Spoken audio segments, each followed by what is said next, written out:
Now, June is an important month for India's key neighbours on either sides. Both Pakistan and Bangladesh are scheduled to announce their budgets for fiscal year 2023 and 2024 on June 9th and June 26th respectively.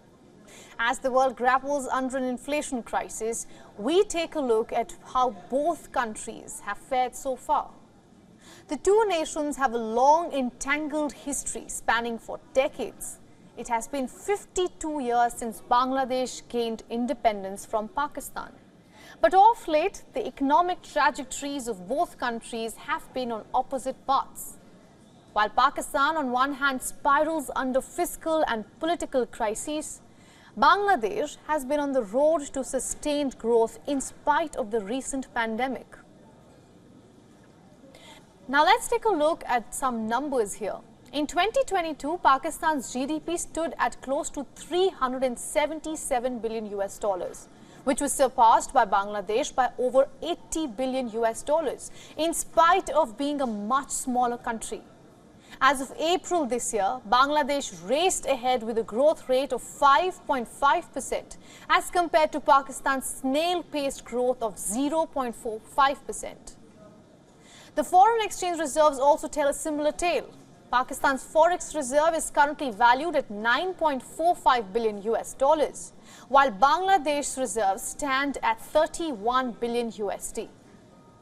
The estimated budgets for both countries also substantiate these indicators with a whopping difference of over $67 billion between the two. But the story does not end here.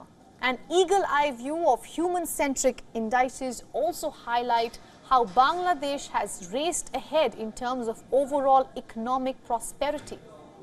Pakistan's endless crisis has raised its unemployment to 7%, while Bangladesh's unemployment stands at 3.51%. The country is also substantially ahead in Human Development Index rankings, standing strong at 129, while Pakistan is positioned 32 ranks below it. The data tells a compelling narrative of how it is high time for Pakistan to learn from its neighbours. The upcoming budget will be a litmus test for Pakistan as it also battles an ongoing political crisis that has managed to rope in the military and even the judiciary.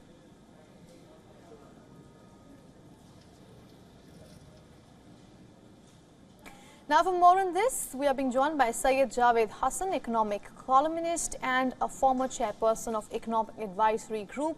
He's joining us live from London. Welcome to the broadcast, sir. Now to start off, thank you very much for having me here. If we assess the kind of control that the establishment has on the various sectors, who do you think it favors more, Pakistan's case or Bangladesh's case?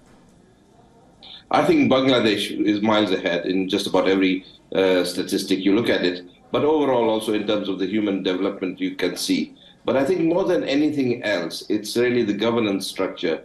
While Bangladesh did have at some point a military intervention, it has now left that far behind. And while you might question its form of democracy, it is a democracy, and that has been quite sustained for some time. In Pakistan, one has to be skeptical about how effective the democracy has functioned. And we continue to see interventions by non-democratic forces in Pakistan. Right, sir. Democracy, of course, is under the lens in Pakistan. But if we don't see Pakistan or Bangladesh at the moment, if we look at the economic trajectories of both the countries since their independence, how do you think the two countries have fared? Well, it's quite obvious that Bangladesh has fared much better. When at independence, Bangladesh's GDP, per capita GDP, was two-thirds that of Pakistan.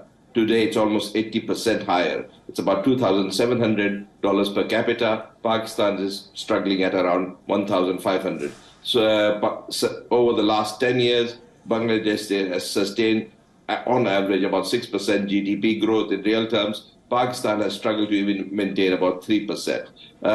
So in just about every aspect of economic consideration, Bangladesh has proceeded to do much better than Pakistan. And not only is it proceeded, it's actually now coming into sort of where it's potentially touching into less low-income growth, rather than Pakistan is actually going the other way, where it's sinking into greater level of poverty. So I think, it's quite obvious Bangladesh has done the right measures, it's taken the right policy decisions, and has, as a result, done much better. It's focused much more on its human development. As you have pointed out, the HDI index, Bangladesh is far ahead of Pakistan, and these things are reflecting in the economy. So given that these things, strength builds upon strength, Bangladesh is likely to see it growing faster. And unless Pakistan changes its trajectory very soon, it will be left far behind Bangladesh.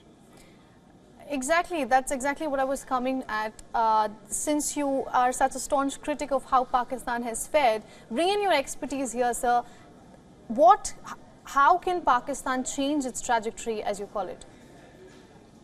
Well, there are a number of things. For a start, it really needs to reform the economy. A lot of its economy has been based on basically subsidies, rent-seeking, basically extraction from various forms, and a lot of borrowing from external sources. That now has to come to an end. There are not too many geopolitical rents to seek because of its involvements in various wars. Bangladesh has really taken a trajectory where it has developed internally and tried to grow. Pakistan needs to take some pages out of Bangladesh book and become more competitive, try and go up the value chain, and see how they can increase their exports. But more than increasing just simply exports, it really needs to increase its competitiveness and complexity of products that it's selling abroad.